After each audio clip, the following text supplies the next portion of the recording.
Supreme কোর্টের তরফে যখন 2010 সালের পর থেকে বিলি হওয়া সমস্ত ওবিসি সার্টিফিকেট বা শংসাপত্র বাতিল করে দেওয়া হয়েছিল, তার পরের ঘটনা আপনাদের নিশ্চয়ই মনে আছে। ঘটনাটা আজকে আবার শুরু থেকে বলি। একেবারে হাইকোর্টে বিচারপতি দপ্রব্রত চক্রবর্তী এবং রাজশেখর মান্থার বেঞ্চে প্রথমে 2024 সালে এই 77টা শ্রেণীকে বা জাতিকে সংরক্ষণ দেওয়ার যে সিদ্ধান্ত, সেটা বাতিল করে দেওয়া হয়েছিল।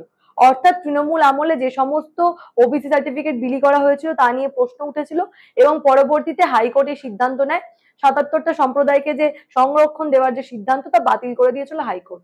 পরবর্তীতে তৎকালীন মুখ্যমন্ত্রী, বর্তমানে প্রাক্তন মুখ্যমন্ত্রী মমতা বন্দ্যোপাধ্যায়, তিনি সুপ্রিম কোর্টে ছুটে গেছিলেন এবং সেখানে গিয়ে আর্জি জানিয়েছিলেন এই মামলাটাকে, হাইকোর্টের যে সিদ্ধান্ত সেটা যেন খারিজ করে দেওয়া হয়।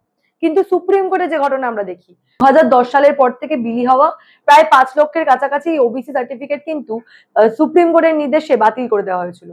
যদিও মমতা বন্দ্যোপাধ্যায় পরবর্তীতে সাধারণ মানুষকে ভুল বোঝানোর চেষ্টা করেছিলেন, কিন্তু আপনার আমার মতো প্রত্যেকটা সাধারণ মানুষের কাছে পরিষ্কার হয়ে গেছিল যে মমতা বন্দ্যোপাধ্যায়ের জন্যই কিন্তু এই সার্টিফিকেট গুলি বাতিল হয়েছে। বিশেষ করে জালিভাবে, অন্যায়ভাবে কিন্তু ভুল সার্টিফিকেট দেওয়া হয়েছে, মানে ভুল লোকদের সার্টিফিকেট দেওয়া হয়েছে, যারা আদতে ওবিসি সম্প্রদায়ের অন্তর্ভুক্তই নয় সেই মানুষগুলো সার্টিফিকেট পেয়ে গেছে। এবং তৎকালীন সময়ে জালি সার্টিফিকেট বানানো বড় কোনো বিষয় ছিল না, বিশেষ করে যে কেউ ওবিসি সার্টিফিকেট বানিয়ে নিতে পারতো। এমনই ছবি আমরা বারে বারে দেখেছিলাম, যার ফলে কিন্তু সার্টিফিকেট মানে বাতিল করে দেওয়ার সিদ্ধান্ত নেওয়া হয়েছিল। তবে আজকের প্রতিবেদনে এগুলো নিয়ে আলোচনা করছি কারণ নতুন সরকার বদল হয়েছে। পালা বদলের পর এই ওবিসি সার্টিফিকেট বা ওবিসি সম্প্রদায়ের জন্য ঠিক কি করা হবে, এই যে এতগুলো সার্টিফিকেট বাতিল হয়ে গেল, পরবর্তীতে কি এইগুলো নিয়ে কোনো কিছু ভাবা হচ্ছে? এবং তৃণমূল সরকারের আমলে যে পরিমাণ জালিয়াতি হয়েছে, বহু ক্ষেত্রে কিন্তু হয়তো ধরাও পড়েনি, এমন আশঙ্কাও করা হচ্ছিল। কিন্তু পরবর্তীতে এই 5 লক্ষ সার্টিফিকেট বাতিল হয়ে যাওয়ার পর বহু মানুষ যারা আসলেই ওবিসি সম্প্রদায়ের অন্তর্ভুক্ত ছিল তাদেরও কিন্তু সমস্যার মুখে পড়তে হয়েছিল। এখন পালা বদলের পর এই ওবিসি সার্টিফিকেট নিয়ে ঠিক কি হয় এবং আগামীতে ওবিসি সার্টিফিকেট দেওয়ার ক্ষেত্রে ঠিকঠাক নিয়ম মানা হয়েছে কিনা বা মানা হচ্ছে কিনা, সেই নিয়ে বিজেপির যে ওবিসি মোর্চা, অর্থাৎ রাজ্য বিজেপির ওবিসি মোর্চার সভাপতি কি বলছেন আজকের প্রতিবেদনে আপনাদের দেখাবো। তার জন্য প্রতিবেদনটা সম্পূর্ণ দেখুন। নমস্কার, আমি সানিয়া, দা নিউজ বাংলায় আপনাদের সকলকে স্বাগত। এর আগে পূর্বতন সরকারের আমলে আমরা ওবিসি নিয়ে একাধিক জল্পনা দেখেছি বিভিন্ন জায়গায়। মমতা বন্দ্যোপাধ্যায়ের আমলে বিশেষ করে আমরা দেখেছি যে ওবিসি সার্টিফিকেট যখন কোর্টের তরফে বাতিল করে দেওয়া হয়েছিল, সেখানে বারংবার মুসলিমদেরকে ঢুকিয়ে দেওয়ার অভিযোগ এসেছিল এবং বারে বারে এই রাজ্যে আদতে যাদের ওবিসি সার্টিফিকেট পাওয়ার কথা তারা বারংবার বঞ্চিত হয়েছে, এই অভিযোগ আমরা প্রায় পেয়েছি। তবে নতুন সরকার বদলেছে এবং পালা বদলের পর এবারে বিজেপি সরকার পশ্চিমবঙ্গে ক্ষমতায় এসছে। এখন এই মুহূর্তে আমার সঙ্গে রয়েছেন রাজ্য বিজেপির ওবিসি মোর্চার সভাপতি। দাদা, দা নিউজ বাংলায় আপনাকে স্বাগত। নমস্কার, আপনাদেরকে অনেক শুভেচ্ছা।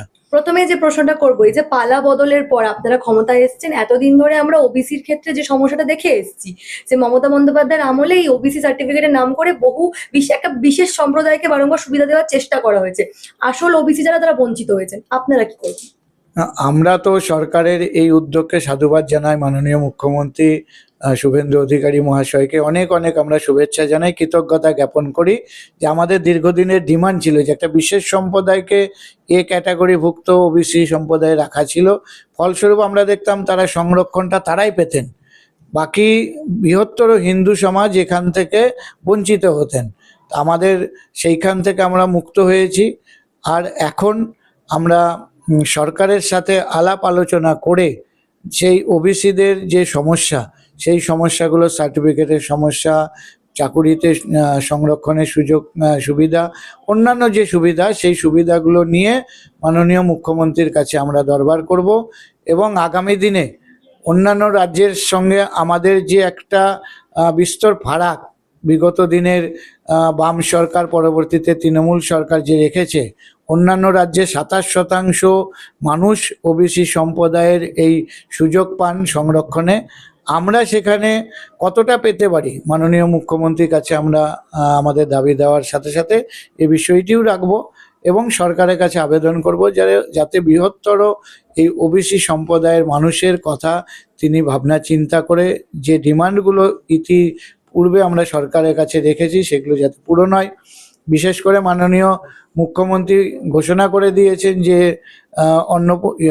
আপনার বিশ্বকর্মা যোজনার কাজ চালু হয়ে যাবে এটি যাতে সমস্ত ওবিসি সম্প্রদায়ের মানুষ এরা আরো বেশি করে যুক্ত হতে পারে, সেটা এই সরকারের কাছে আমরা আবেদন রাখবো। এই অন্নপূর্ণা যোজনার জন্য আপনারা কি কোনো ক্যাম্প করার কথা না ভাবছেন? না, আমরা ওবিসি মোর্চা থেকে আলাদা ক্যাম্প আমরা করিনি, কিন্তু আমাদের সর্বস্তরের কার্যকর্তারা, আপনারা জানেন কি না, আমাদের কমিটি মন্ডল স্তর অবধি চলে। তো মন্ডল স্তর অবধি সমস্ত কার্যকর্তাদেরকে আমরা নির্দেশ দিয়েছি, আপনারা যেখানে ক্যাম্প চলছে সেখানে কাজ করুন, মানুষের কাছে যান, বাড়ি বাড়ি গিয়ে আপনারা ফর্ম ফিল আপ করে দিন, তারা করছেন।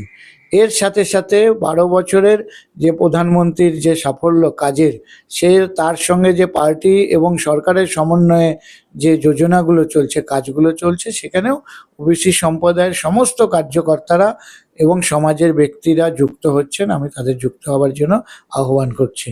আচ্ছা, এই যে মমতা বন্দ্যোপাধ্যায়ের 15 বছরের যে শাসনকাল, আমরা সেখানে রীতিমতো দেখেছি বহু স্কুল কলেজের ক্ষেত্রে তো ওবিসি সার্টিফিকেট ভর্তির ক্ষেত্রে খুব গুরুত্বপূর্ণ, বিশেষ করে কলেজ অ্যাডমিশনের ক্ষেত্রে, কিন্তু বহু জাল সার্টিফিকেটের কাণ্ড আমরা এর আগে ধরা পড়েছে দেখেছি। আগামীতে যাতে না হয় সেদিকে নজরদারি করার কথা কিছু ভাবছেন? দেখুন, গতকাল মাননীয় মুখ্যমন্ত্রী বলেছেন যে ব্রিগেড প্যারেড গ্রাউন্ডটা বুঝি প্রয়োজন হবে এই চোরদেরকে জেলে ভরবার জন্য। তো স্বাভাবিকভাবেই তিনি দুর্নীতি করেছেন সমস্ত স্তরে। আমি এই সরকারের কাছেও আবেদন করব যে এই ওবিসি সার্টিফিকেট দেওয়ার সময় যদি যে জালিয়াতিগুলো হয়েছে তাদের যেন কঠোরতম শাস্তি হয়। একটা শেষ প্রশ্ন, আপনারা তো আজকে বৈঠক করলেন এবং বৈঠক শেষে আগামীতে ঠিক কি কি ভাবছেন যে কিভাবে আরো ব্যাপারটা এগিয়ে নিয়ে যাবেন? না, আমাদের কিছু দলীয় কাজ থাকে একদম রুটিন মাফিক। তো আমাদের জেলায় জেলায় প্রবাস এবং এই সার্টিফিকেট পাওয়ার জন্য সরকারের সঙ্গে আলোচনা করে, বিশেষ করে মহকুমা শাসকের কাছে আমাদের জেনে নেওয়া যে কতটা সরলীকরণ করলে যারা প্রকৃত এই সার্টিফিকেট পাওয়ার উপযোগী, যারা প্রাপ্য, তাদেরকে দেওয়া হোক। এর জন্য আমরা জেলায় জেলায় প্রতিনিধি পাঠাচ্ছি। আমরা মাননীয় জেলার সভাপতি যারা আছেন ওবিসি মোর্চার, তাদের সঙ্গে একটা 4-5 জনের টিম বা 6 জনের টিম করে আমরা অতি শীঘ্রই এসডি অফিসে আমরা পাঠাচ্ছি। একদমই, অর্থাৎ পালা বদলের পর রাজ্য বিজেপির যে ওবিসি মোর্চা তারা একেবারেই প্রস্তুত। এতদিন ধরে আগের সরকারের আমলে যা যা হয়ে এসছে সে সমস্ত কিছুকে দূরে সরিয়ে রেখে নতুন সরকার নতুন ভাবে কাজ করবে এবং পশ্চিমবঙ্গে থাকা কোনো ওবিসি যারা সেই সম্প্রদায়ভুক্ত কেউ যে আর বঞ্চিত হবে না, সেই বার্তায় কিন্তু এই মুহূর্তে রাজ্য বিজেপির ওবিসি মোর্চার সভাপতি সেই বার্তাই দিলেন। যেমনটা আপনারা শুনলেন, ওবিসি মোর্চার তরফ থেকেও কিন্তু মুখ্যমন্ত্রী শুভেন্দু অধিকারীর কাছে আবেদন করা হয়েছে। এর আগে কিন্তু ক্যাবিনেট বৈঠকে এই বিষয়ে আলোচনা হয়েছে। পরবর্তীতে এই বিষয় ঠিক কি সিদ্ধান্ত নেওয়া হয়, নতুন সরকার কি সিদ্ধান্ত নেয়, সেটাই এখন দেখার। এই বিষয় নিয়ে আপনাদের মূল্যবান এবং গুরুত্বপূর্ণ মতামত অবশ্যই আমাকে জানাবেন দ্য নিউজ বাংলার কমেন্ট সেকশন এবং দেখে থাকুন দ্য নিউজ বাংলা।